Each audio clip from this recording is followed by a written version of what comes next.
Threadless community over the years it's actually made up of a lot of different types of people that would use the site for different reasons.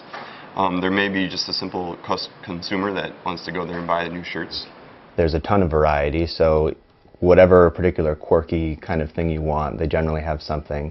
And the turnover is so fast that even if you've exhausted the site, 2 months later, everything is new again, and you get a whole new set of presents to get people and amuse them as well. Or there's also a lot of people that just really like the idea of it and like to interact with the consumers or with the designers, and they participate on our blog section. And that's a very, very active part of the site. I do have a sense of style, and so I add to critiques, and then I also vote on various t-shirt designs as well. Or it could be a designer, like maybe a college student, or just someone in their free time likes to design shirts, and they use the site to as practice or as review from their peers to get their work out there and get feedback on their work. Any person that is passionate about their art form would agree that they want to be around other passionate people because it's a catalyst, it's a stimulus. I like to design for Threadless because I get to pretend that I can make what I want to make and try to sell it. Their philosophy was like, hey, we're going to let our customers be the guide to what we sell, because we can make t-shirt designs till the cows come home, but we don't really know what people want unless you ask them. And then inviting people who think that they have skills to design, to submit as well, and then paying them for the designs was just a lesson in democracy. There is a definite Threadless culture. It's a very interesting dynamic because we as a community do, at least we perceive that we do, have some kind of direct effect on the way the company operates. And that's the kind of thing that I would say most other online communities don't have. They're not trying to separate themselves from their customers. They are just people that love to do what they do. I feel that the community members do know us personally on some level because most of us are very open about our personal lives. Not 100%, but many of us have a blog where we post our ideas, our thoughts, or we have a Flickr account where we post our pictures daily. And I mean, that really opens up a window into our lives. On my Threadless blog, you would just see kind of some crazy antics of us at work, whether it's some pictures or a video of us, maybe during a photo shoot, like doing something crazy.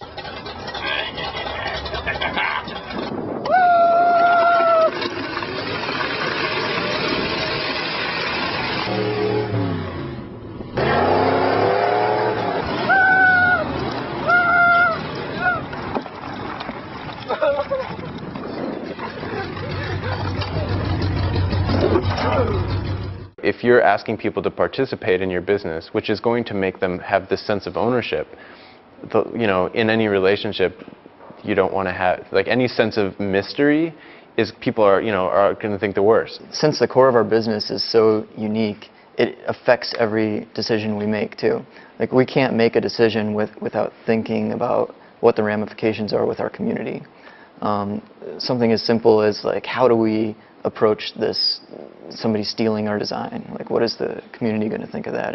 If we don't do something about it, what are they going to think if we do something about it? Because we have that, we actually get things done quicker. I mean, if you imagine, we need to redesign a site, or we need to make a decision that's something important, we do involve the community. So if you look at the timeline from a traditional business versus us, and if you want to get to a site redesign, for instance, you take a bigger company, a more traditional company, the avenues that they have to travel down to get the approval, all the way to finally get to that end result, where if we want to change something, we just write a blog and we spend 3 days listening to the responses and talking to people about it, and then we just execute. So it's even though we technically have to consult the community, we don't have to spend that time like a bigger businesses would be trying to analyze and focus group and what do we think they're going to think and all these sort of things. We can just do it, and even if we think we know what's going on and we launch it and it's wrong, we get immediate response back and we can fix it instantly. Yeah, I mean, it's about trust. 'Cause even if we do something wrong, they'll trust that we'll listen to them and make it right. We do participate in the blogs, and if someone asks a question, one of us will go in there and answer it. Or if they have a suggestion, we actually take it to heart and possibly put that like suggestion into place on the site. They're so involved in the community, more so than I would expect from staff of other companies, that's another one of those things that really draws you into threadless, is that they are very dedicated to making people happy with what they do, what they have, what they buy, what they submit, and it seems almost impossible the lengths to which they go at times. A recent example was they changed something, which was called the Alumni Club, which caused it was a small fracture really, but it was a very loud fracture in the blogging community. And Jake Nickel, as far as I know, the only person who was involved, but I'm sure there were other people, fixed it the next day. I mean, they are really committed to people, and I think that's really what impresses me. So we're always like changing things and trying to stay ahead of everybody else, and we realize that as soon as our community doesn't trust us anymore, they can destroy us. I think Threadless has evolved organically, and mostly because we never forced it on the site. We never forced growth, and by that I mean we never paid for like a list of emails to just dump users into our site, or we never forced people through other kind of advertising, or we let the site grow itself by having our community just love what it is and then tell their friends about it, and then their friends find that they love it too, and then they tell their friends. So it's very organic in that way. I first encountered Threadless as a gift from a friend.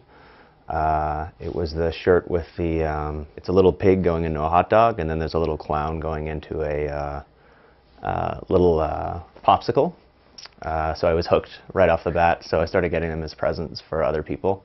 And this actually was a present also, this new one. So yeah, I think most of my experience has been not buying for myself, but buying for other people, and then them buying for me. I think that intention is a huge part of it. I've seen big companies try and copy what we're doing, and their intention is money, and that is transparent to the community. So they're not going, there's no, you take a big company who you don't have that relationship with, you can't just like add a message board. And then it's like, oh, that's great, because it's not really going to work that way. We look at it as not the owners of the business, but as the, facilitators of this community that drives a business. The interesting thing about Threadless is that the community could still exist if they stopped buying shirts. We'd still be there.